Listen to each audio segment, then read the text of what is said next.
Hey, hello and welcome back students. So in this video we are going to cover MEG-01 British poetry, John Keats' Ode on a Grecian Urn. In the introduction, a silent object that starts speaking. Imagine you're walking through an old museum. There is no noise, no people, only ancient objects resting quietly.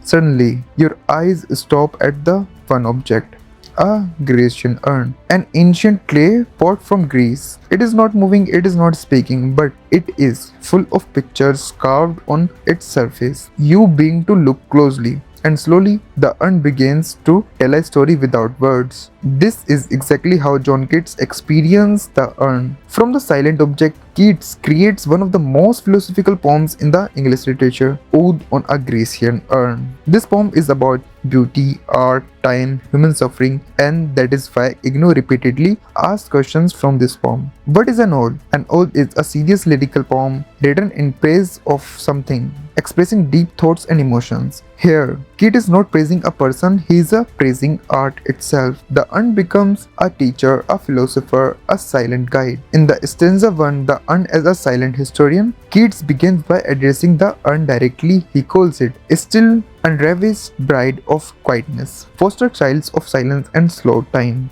What does it mean? The urn has not been touched or destroyed by time, has remained pure and unchanged, has survived centuries. Unlike humans, the urn does not age, the urn does not die.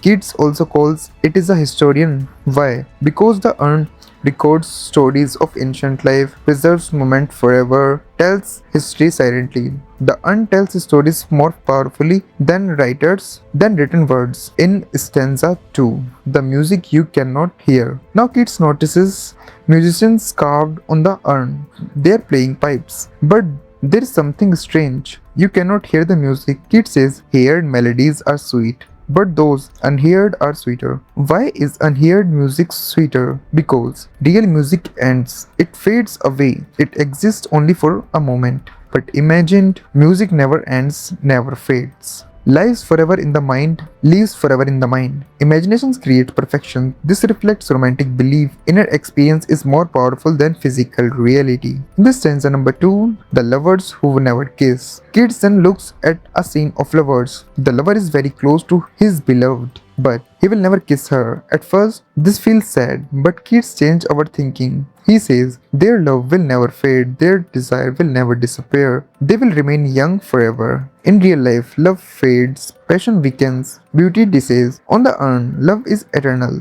Art freezes emotion at its most beautiful moment. In this stanza number 3, the trees that never grow old. Keats now looks as trees carved on the urn. These trees will never shed leaves, will never face winter, will never decay. In real nature, season change, leaves fall, death is inevitable. On the urn, spring is eternal. Keats praises this permanence, but he also reminds us human cannot escape time, only art can. In the stanza number 4, the sacrifice and the empty town. The stanza is deeply emotional and mysterious. Keats sees a priest of group of people, an animal being taken for sacrifice. This means everyone has left the town. The town will remain empty forever, never hear footsteps again. This creates a feeling of silence, loss, stillness. The urn captures a moment that will never change. Stanza number 5. Art speaks to humanity. In the final stanza, Keats addresses the urn again.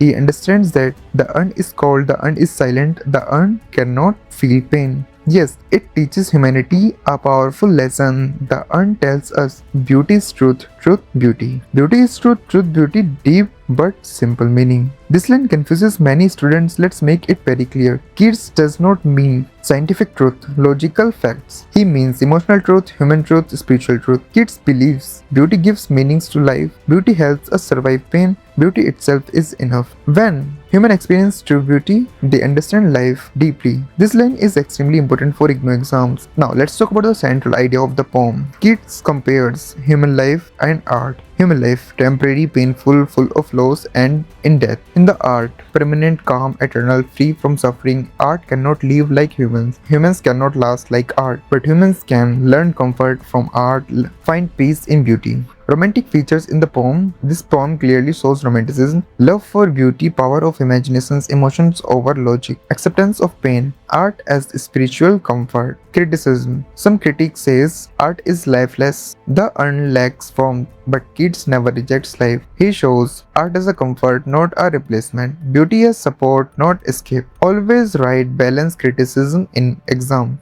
Now let's talk about how to write 20 mark question. If you got the questions from this in the introduction, you should introduce Keats and the poem. In the body, you should explain the urn as a symbol, art versus life, permanence versus change, beauty as truth. In the conclusion, emphasizes beauty as human salvation. In the final conclusion, what the urn teaches us. The Grecian urn teaches us life is short, pain is real, time destroys everything, but it also teaches beauty gives meaning, art preserves emotions, silence can speak deeply. Keats shows us, even in a suffering world, beauty can make life worth living. So, I have covered in this video MEG-01 British poetry, John Keats' Ode on a Grecian Urn.